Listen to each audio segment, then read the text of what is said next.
বিশ্ব এক ভয়াবহ সংকটকালীন সময় অতিক্রম করছে। ল্যাতিন আমেরিকা থেকে এশিয়া, মধ্যপ্রাচ্য থেকে ইউরোপ, পুরো বিশ্বকে অস্থির আবর্তে ফেলে দিয়েছে দুটি দেশ, আমেরিকা ও ইসরায়েল। ভেনেজুয়েলায় সামরিক আগ্রাসন চালাতে দেশটিকে সামরিক জালে ঘিরে ফেলেছে আমেরিকা। যে কোনো সময় সর্বাত্মক যুদ্ধের আশঙ্কা ল্যাতিন আমেরিকার দেশটির। এদিকে চীনকে ঘিরতে দক্ষিণ কোরিয়া ও জাপানে একাধিক মার্কিন ঘাঁটি থাকলেও ট্রাম্প এবার চাইছে আফগানিস্তানের বাগরাম বিমান ঘাঁটির নিয়ন্ত্রণ নিতে। ফলে আবারও উত্তপ্ত হয়ে উঠছে আফগান যুক্তরাষ্ট্র সম্পর্ক।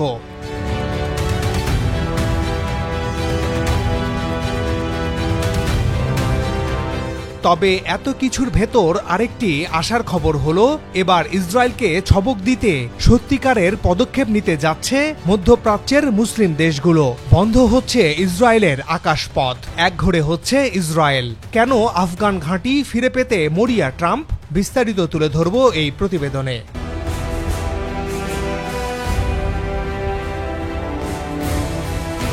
ইসরায়েলের আকাশপথ বন্ধের আশঙ্কা।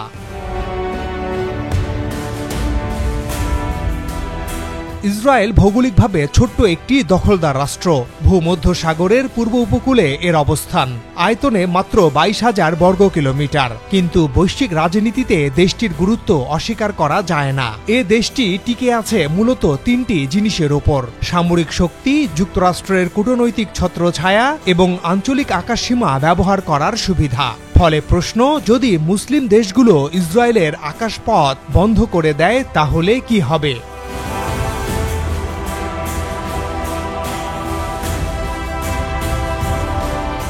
ইসরায়েলের মূল আন্তর্জাতিক বিমানবন্দর হল বেন গুরিয়ন এয়ারপোর্ট, যা বছরে প্রায় 2 কোটি যাত্রী পরিবহন করে। এই বিমানবন্দর দিয়ে প্রতিদিন শত শত ফ্লাইট ইউরোপ, এশিয়া ও আমেরিকার দিকে যায়।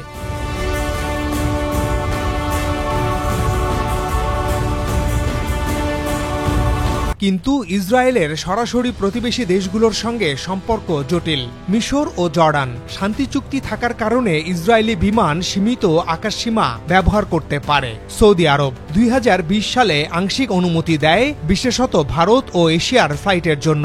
সংযুক্ত আরব আমিরাত ও বাহরাইন আব্রাহাম অ্যাকর্ডের পর সরাসরি ফ্লাইট অনুমোদন দেয়। লেবানন ও সিরিয়া শত্রু ভাবাপন্ন হওয়ায় তাদের আকাশসীমা একেবারে ব্যবহার করা যায় না। তুরস্ক ইসরায়েলের সরকারি ফ্লাইট তুরস্কের আকাশসীমা ব্যবহার করতে পারে না, শুধু বাণিজ্যিক ফ্লাইট পারে। ফলে ইসরায়েলের ফ্লাইটগুলো মধ্যপ্রাচ্যের মুসলিম দেশগুলোর আকাশসীমা ছাড়া টেকসইভাবে চালানো অসম্ভব।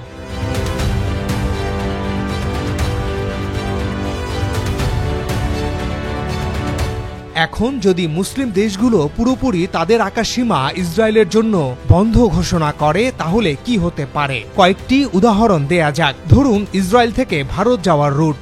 বর্তমানে তেল আবিব থেকে দিল্লি বা মুম্বাই যেতে ইসরায়েলি বিমান সাধারণত জর্ডান, সৌদি আরব, আরব সাগর, ভারত রুট ব্যবহার করে। এ পথে সময় লাগে প্রায় 5 থেকে 6 ঘন্টা।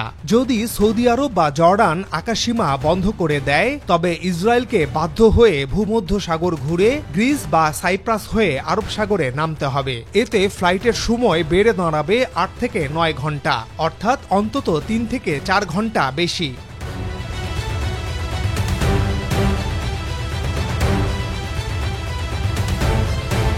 ইউরোপের রুট। ইসরায়েলের জন্য ইউরোপ সবচেয়ে বড় গন্তব্য।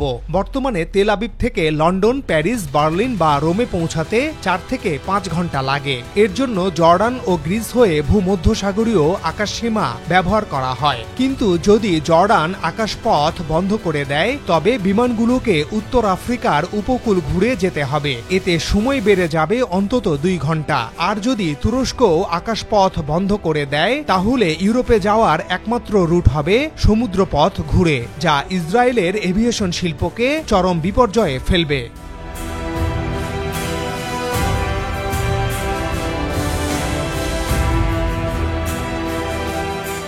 আমেরিকার রুট। তেল আবিব থেকে নিউ ইয়র্ক এখন সরাসরি ফ্লাইট আছে, সময় লাগে প্রায় 11 ঘন্টা। কিন্তু যদি মুসলিম দেশগুলো আকাশসীমা বন্ধ করে তাহলে সেই রুটে দীর্ঘ বাঁক নিতে হবে ভূমধ্য সাগর ও উত্তর আফ্রিকার চারপাশ দিয়ে। এতে সময় লাগবে 14 থেকে 15 ঘন্টা, অর্থাৎ 3 থেকে 4 ঘন্টা বেশি। ফলে মার্কিন বাজারের সঙ্গে সরাসরি সংযোগ মারাত্মকভাবে ক্ষতিগ্রস্ত হবে। ব্যবসায়িক ভ্রমণ, পর্যটন, আর্থিক বিনিয়োগ সব ক্ষেত্রেই ধাক্কা লাগবে।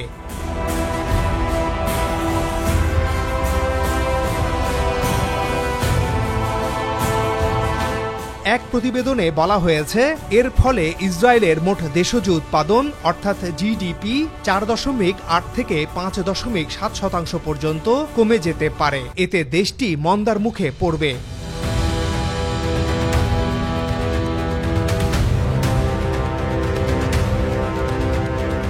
ওআইসির বড় বড় সদস্য যেমন তুরস্ক, পাকিস্তান ও ইন্দোনেশিয়া যদি এই অবরোধে যোগ দেয়, তবে ইসরায়েল এশিয়া ও আফ্রিকার প্রবৃদ্ধিশীল বাজারগুলোর সঙ্গে সরাসরি যোগাযোগ হারাবে। এতে পূর্ব ও দক্ষিণমুখী ফ্লাইট বন্ধ হয়ে যাবে।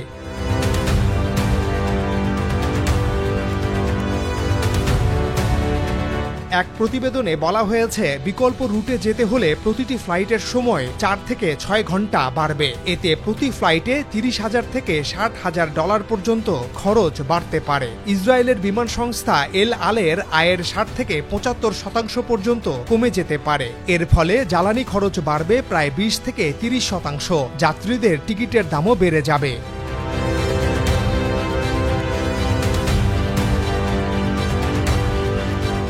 আকাশপথ অবরোধে ইসরায়েলের পর্যটন শিল্প ক্ষতিগ্রস্ত হবে। হীরার মতো উচ্চ মূল্যের ও চিকিৎসা সরঞ্জামের মতো সময় সংবেদনশীল পণ্যের রপ্তানিও ব্যাহত হবে। এমন পরিস্থিতিতে অনেক আন্তর্জাতিক চুক্তি বাতিল হতে পারে এবং ইসরায়েল ভিত্তিক গবেষণা ও উন্নয়ন কার্যক্রম অন্যত্র চলে যেতে পারে। অর্থনীতির বাইরে এ ধরনের পদক্ষেপ পুরো অঞ্চলের ভূ রাজনীতির চিত্র মৌলিকভাবে পাল্টে দেবে। ফলে ইসরায়েল শুধু ভৌগোলিকভাবেই নয়, অর্থনৈতিকভাবেও একঘরে হয়ে পড়বে।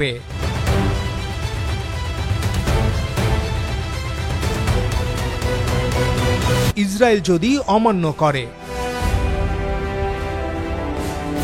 যদি ইসরায়েল মুসলিম দেশগুলোর নিষেধাজ্ঞা অমান্য করে আকাশপথে প্রবেশ করে, তবে তা হবে সরাসরি যুদ্ধের শুরুর ইঙ্গিত। মিশর বা জর্ডানের মতো দেশ বাধ্য হয়ে তাদের এয়ার ডিফেন্স ব্যবহার করবে। এমন সংঘাতে ইসরায়েলি বিমান গুলি করে নামানো হতে পারে। আঞ্চলিক আকাশে ডগফাইট শুরু হবে। তেল সমৃদ্ধ আরব বিশ্বে নতুন জোট গঠনের পথ খুলে যাবে। অন্যদিকে আন্তর্জাতিক সমাজে ইসরায়েল আরও চাপে পড়বে, কারণ আকাশসীমা ভঙ্গ করা মানেই সার্বভৌম রাষ্ট্রের বিরুদ্ধে যুদ্ধ ঘোষণা।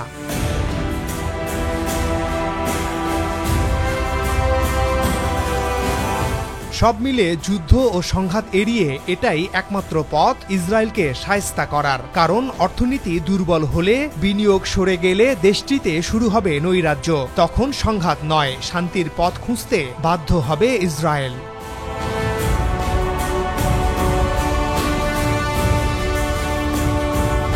কেন আফগান ঘাঁটি চাইছে আমেরিকা?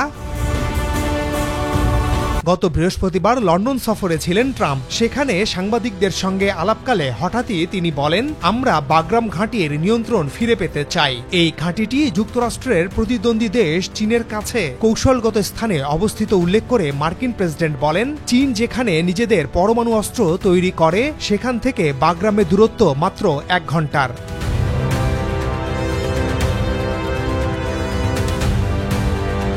তার এই বক্তব্য প্রচারের পর থেকেই এশিয়ার রাজনীতিতে শুরু হয়েছে তোলপাড়। কারণ চীন ও ইরান লাগোয়া আফগানিস্তানের এই বিমান ঘাঁটি ভৌগোলিকভাবে খুবই গুরুত্বপূর্ণ। 2001 সালের 11 সেপ্টেম্বর যুক্তরাষ্ট্রে ভয়াবহ সন্ত্রাসী হামলার পর 2 দশক ধরে আফগানিস্তানে অভিযান চালায় মার্কিন বাহিনী। তখন দেশটিতে মার্কিন সেনাদের প্রধান ঘাঁটি ছিল বাগরাম। 2021 সালে তালেবানের অগ্রযাত্রার মুখে বাগরাম সহ আফগানিস্তানের অন্যান্য এলাকা থেকে সেনা প্রত্যাহার করে যুক্তরাষ্ট্র।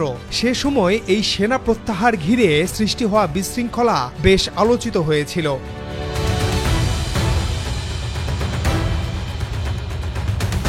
এরও আগে বাগরামে বিমান ঘাঁটিটি প্রথম নির্মাণ করেছিল তৎকালীন সোভিয়েত ইউনিয়ন। ৮০-র দশকে আফগান যুদ্ধের সময় দেশটিতে সোভিয়েতদের প্রধান ঘাঁটি ছিল এটি। ২০০১ সালে তালেবানকে ক্ষমতাচ্যুত করার পর বাগরামের দখল নেয় যুক্তরাষ্ট্র। পুনর্নির্মাণ করে সেখানে তারা ৭৭ বর্গ কিলোমিটারের একটি ঘাঁটি গড়ে তোলে।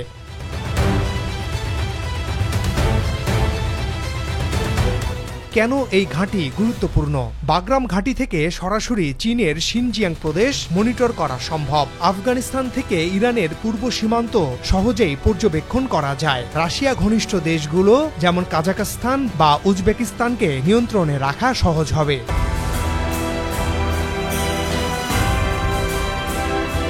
তবে আফগানিস্তানের তালেবান সরকার ট্রাম্পের এই আগ্রহ মানতে নারাজ। তারা পরিষ্কার বলে দিয়েছে, আফগানিস্তানে আর মার্কিন পদচারণা মেনে নেওয়া হবে না।